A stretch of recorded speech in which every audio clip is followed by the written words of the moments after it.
Someone asked me this question. My husband left home in 2017 and never returned. We thought he was dead. We filed a missing person report. We prayed, fasted, we cried. I recently realized that he traveled abroad and remarried, leaving me with 3 kids. He's obviously living well without caring about how we are faring.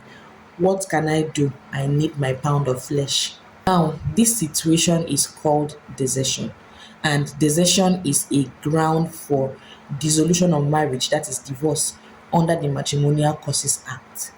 It is simply a situation where one spouse decides on their own, without the consent of the other spouse, to withdraw their support, stop taking responsibility, stop being accountable for as per fidelity, just decides to stop cohabitation. And there are different forms of desertion. It could be actual physical desertion. It could also mean that the person is there with you in the house and stops taking responsibility. But in this case, this man moved out, traveled out of the country, left his wife and his 3 children, went ahead to get married to someone else, which means that he has abandoned responsibility. He does not want to be accountable to this lady anymore as per fidelity. He doesn't want anything to do with her anymore. And this is a ground for divorce under the Matrimonial Causes Act. Now, physical separation does not necessarily mean that your spouse has left you or has deserted you. For you to be able to use this as a ground for dissolution of marriage, you have to show defect of physical separation. Note, defect of physical separation. Manifest intention to remain separate from you, lack of just cause for this separation, and the fact that you did not give your consent for he or she to stay away from you. And now I had mentioned defect. So there are 2 forms of desertion. The first one is simple separation, where one spouse actually leaves the matrimonial home.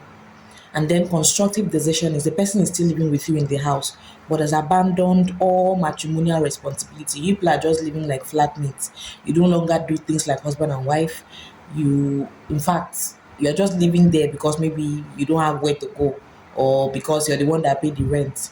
Basically, you're not carrying out your responsibility as a husband or a wife. You are not taking care of the home. You're not taking charge of responsibility. People are just living as flatmates. So that's the second form. That's why I said you have to show defect or physical separation. Defect when it has to do with constructive desertion, and physical separation when it has to do with simple separation.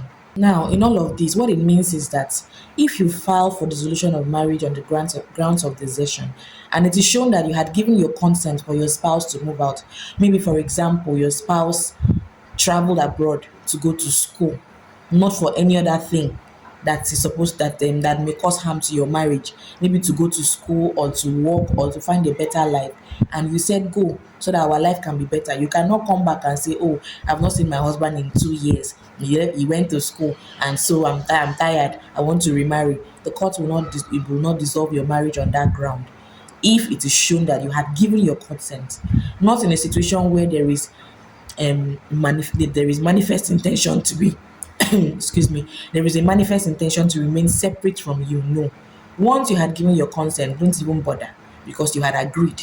So now, to the person who asked this question, who wants to take her pound of flesh, the only pound of flesh you can take is to go to court and file for dissolution of marriage on the ground of desertion, and be sure that you can prove that there was actual physical desertion, and that your husband, whom you claim now that has gone ahead to remarry, that can serve as a proof that he has the manifest intention to remain separate from you, that there was no just cause for him moving out, and that you did not give your consent. You go to court, and the court will now decide maybe child support or other things that you may need. Please don't try to do pound of flesh that is going to destroy your future or the rest of your life. So you go to court and sue, and I wish you the best of luck. May the odds be in your favor, and may God help all of us. Thank you for watching, and I hope that this also answers the question. People that have this similar question in mind, I hope that this answers your question. If you're seeing this on YouTube, kindly subscribe to my channel, and if you're seeing this on Facebook, please follow my page for more content like this. Thank you, and enjoy the rest of your day.